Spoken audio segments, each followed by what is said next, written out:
Hey guys, it's Larry from Home Seller Assist. Today I want to talk about making changes, but first head over to fastbuyerloans.com and register. That way you'll continue to get these updates and videos. And I got the idea for my topic today while having breakfast with my young niece and her parents.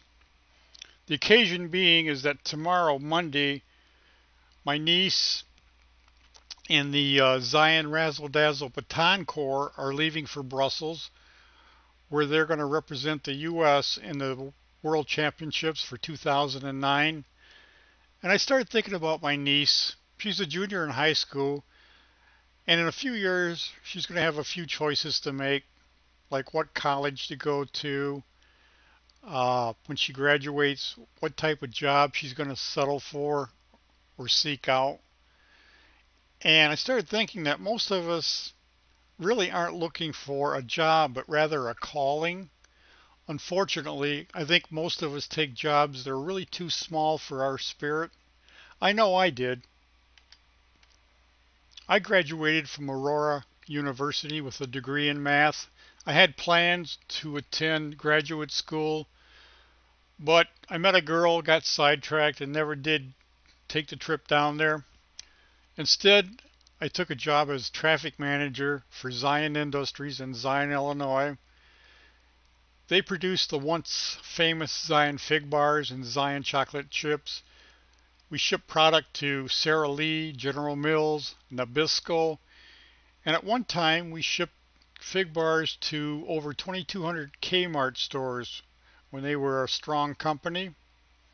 But I can remember sitting there on nice days, looking out the window from time to time, especially in the summer, thinking, man, I sure wish I could be out on the golf course hitting a few balls, or taking the kids and my wife and just spending the day down at the lake fishing, or getting on our bikes and taking a ride around the neighborhood and over to the park, or sometimes just laying in the hammock in the backyard, reading, relaxing, dozing a little bit, or if it was just my wife and I or the boys were around, take a walk down to the lake and just enjoy the day, enjoy the companionship.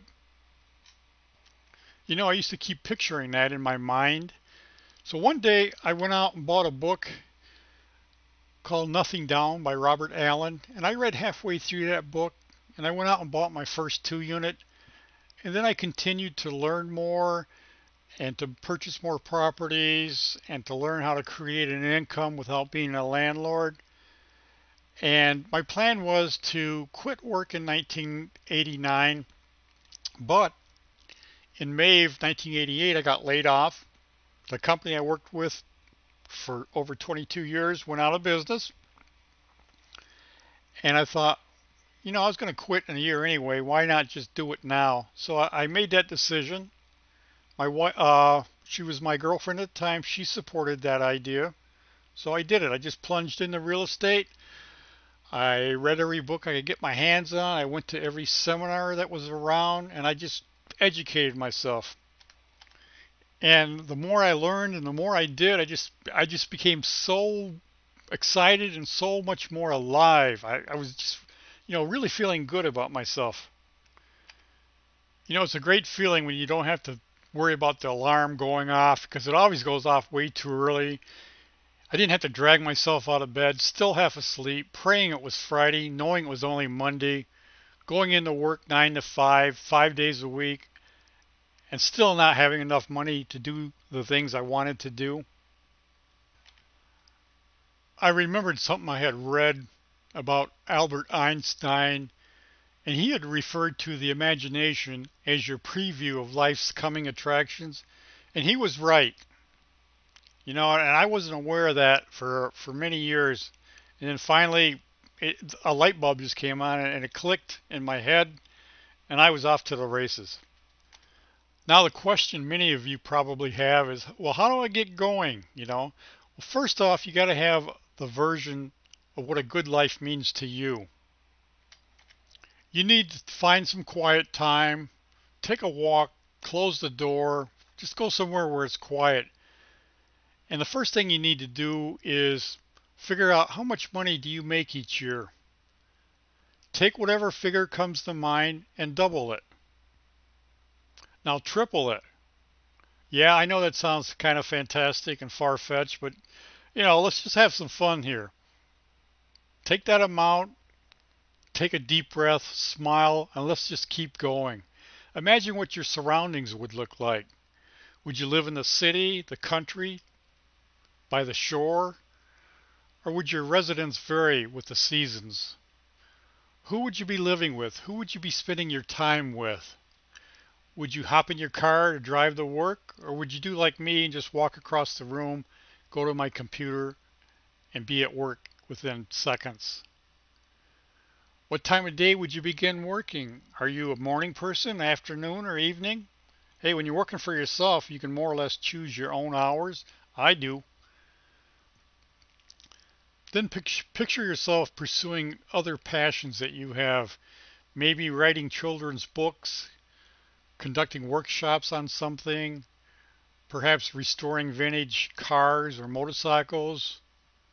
Maybe even getting paid to mentor somebody if that's what's bringing you joy. Picture yourself having the time and energy for reading, exercising, maybe doing some community work, or connecting with old friends, or taking classes, or just engaging in quiet reflection. Now there's three very important parts to this that you have to keep in mind. One is you gotta hit the rewind button often. Play those scenarios back over in your mind. See it as a reality. And then set a deadline, maybe a year down the line or two, but you gotta have a deadline, otherwise it's never gonna happen.